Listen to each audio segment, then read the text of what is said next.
So moving on to the next group of asanas that we learned. First, the Marishasana group. So the first asana is Marishasana A. So you're bending your right leg up, your left leg's out straight.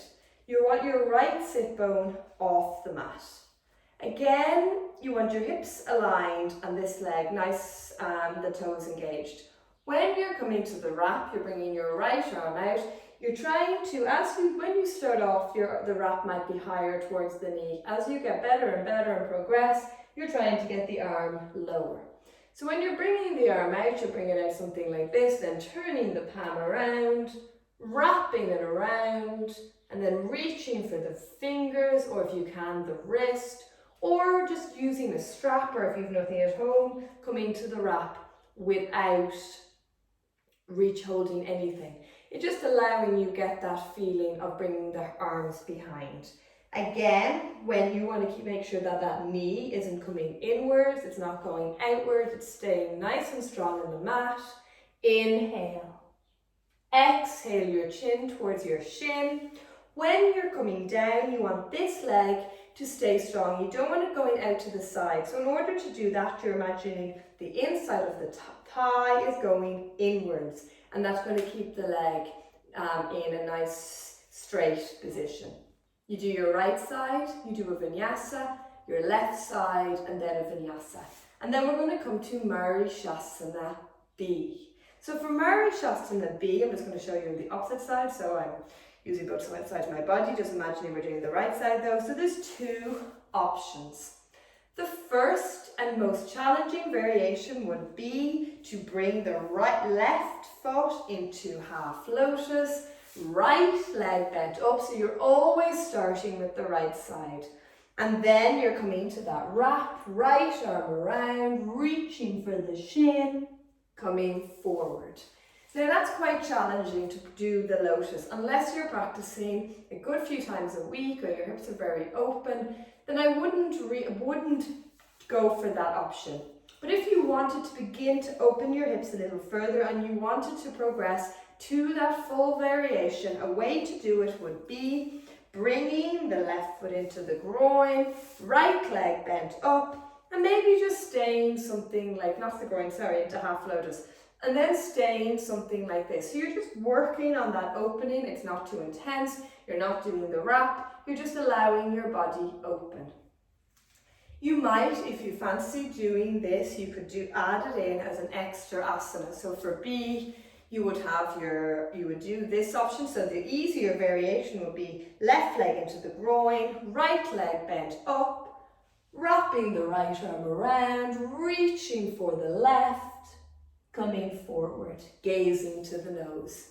So this might be the variation you pick. And if you still want to work on the hip, you could add in this extra variation.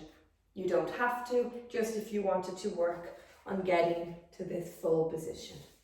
So that's Marishasana A and B. So both wraps are the same. The only difference is you're bringing the right foot or the left foot into the groin or half lotus. And then we're coming to Marishasana C. So for this one, it's the only Marishasana with both sit bones on the mat. I'm going to come back to the right leg just to make sure I use both sides of my body. So you're going to left leg straight, right leg out, and then you're bringing, so I'm going to show you from the side, you're bringing this arm for the easy variation, left shoulder in front of right leg, or right shoulder in front of left on the opposite side, and then you want to free your chest as much as possible. Your hips are square, so I'm not having my hips turn with me. My hips are towards my feet, but my shoulders are coming back. And you might stay something like this. Or if you want to take that full wrap or work on it, you're bringing that arm out, shoulder, arm in front of the leg. Again, you're going to start with the palm facing towards you, turning it around, making sure this part of your arm is not engaged. You want the arm quite floppy, wrapping it around, reaching for the fingers or the wrist. When you come around in the full wrap, what's important is that you're not kind of slouched over, that you're bringing your shoulders in line, you're gazing back. So again, this leg here doesn't want to go inwards, it doesn't want to go outwards, it's strong with that gap in the middle. You do your right side of vinyasa, left side of vinyasa. And then we come to Marishasana D. So if you find C challenging, you could come to the option of just going for this asana twice. So if you're working on that wrap, then maybe just doing that option twice. The full variation of it is, I'm going to just show you on the opposite leg again, is left foot into half lotus, right leg bent up, and then you're wrapping your left arm around the right leg, reaching, gazing back. That is a very, very challenging asana. Again, there is an easy variation. Left foot into the groin, right leg bent up, right shoulder in front of left leg, and again, you're gazing back like this. Or taking that wrap, same wrap, but with the foot in the groin, gazing back.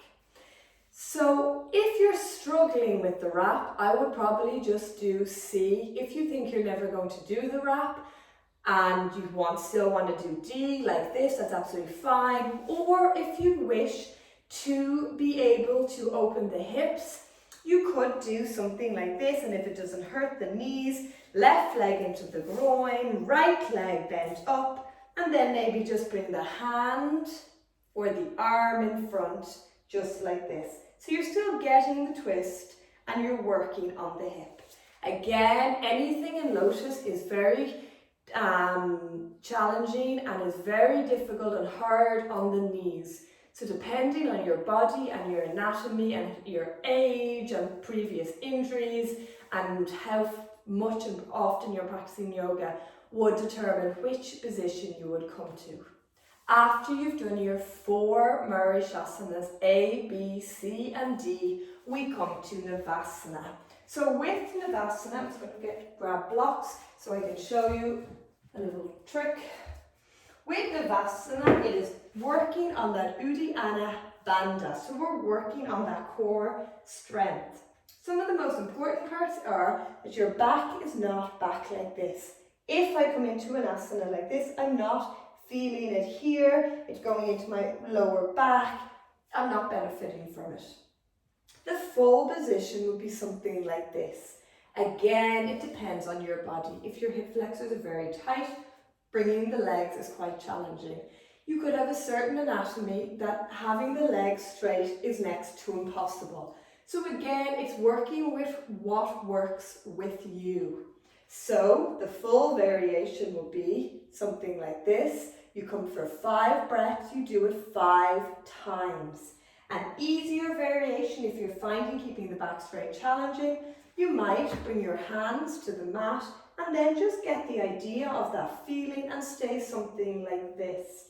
Another option is you might just keep the hands in front of the legs, just to allow yourself again, keep the positioning, but it might be too challenging with the legs. Or the legs might be bent, or the full variation. After each Navasana, you do for 5 times, 5 breaths, you raise yourself up. The full way to do it, and it's much easier with blocks, is hands to the mat, inhale, rock back and forward and down. So you're bringing the right leg over the left, you're tucking your legs back and you're coming back. You can do it with the hands on the mat, inhale, exhale and back down. It's much more challenging, or you might just work with raising the bum up a teeny bit. You might decide you don't fancy doing any sort of lift. You might just take a breath, hands by your side, shoulders back, or just engaging, raising. So that's the 5 new asanas that we did. After that, pretending that we're not going to do the closing sequence, shoulders stand, I'm going to do a separate video on that closing sequence. If you were just to do to there, then what you would end with would be your 5 back bends. So you're coming, so you'll always end with your back bends, Urdhva Dhanurasana.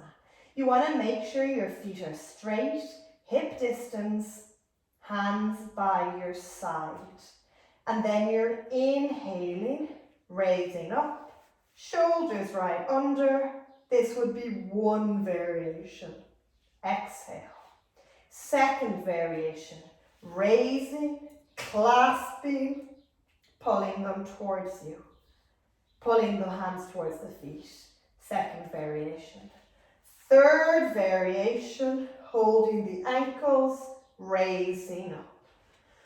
Fourth variation, coming up, bringing your thumbs, underneath you, your hands wrapped out. You don't want your elbows wide, you want them tucked in, those legs strong, you don't want to raise them, you want to keep them strong. Opening, exhale. The fifth variation is a full wheel pose. What is important about a wheel pose is that when you come up, you're not putting the pressure on your lower back. So a nice way to come up into it is you're bringing your hands back. So you might take one of the easier variations and then come to one of the harder ones. So you're bringing your hands back like this, fingertips pointing towards you. You're going to inhale, bring your head onto the mat like this. You're going to prepare and then coming up. You want your feet straight, hip distance. Exhale, coming down. You don't want to raise your feet off the mat when you're coming down. You want to keep them strong on the mat. It's important that you've warmed yourself up before you do your back bends, especially a full wheel pose. It is important to do the back bends after all of the rest of the sequence for a counterbalance. You've done all of that forward bending, so it's really important to do those 5 back bends. After you've done them, you would come to sitting, fold forward for maybe 5 breaths. Inhale, look forward, coming up. And then you could finish, if you weren't doing the shoulder stand sequence, cross-legged or lotus. And then if you could bring your arms behind your back, or if you're in lotus, you'd hold your feet if it's possible. Gazing to your third eye, coming forward. Coming forward for 10 breaths. Inhale, look forward, slowly come up. Bring your hands by your knees, gaze to your nose. Again, you're staying for 10 breaths. Inhale, look forward. Exhale. So you could come to Shavasana. Or if you were doing it traditionally and you'd finish the whole sequence, at the very end we would bring our hands to the mat and we'd raise ourselves up in lotus or cross-legged or in half lotus from 10 to 25 breaths. And then you would come to Shavasana. So that is absolutely loads to practice. I am going to do a separate video on the shoulder stand closing sequence. Or if you know it, feel free to add that in after your back bends. So you're doing your back bends, then you're doing your shoulder stand sequence, and then you'll come to the cross-legged coming forward. So thank you so much again. If you have any questions on that, just message me or ask me, and feel free to send me videos of what you've done so I can give feedback.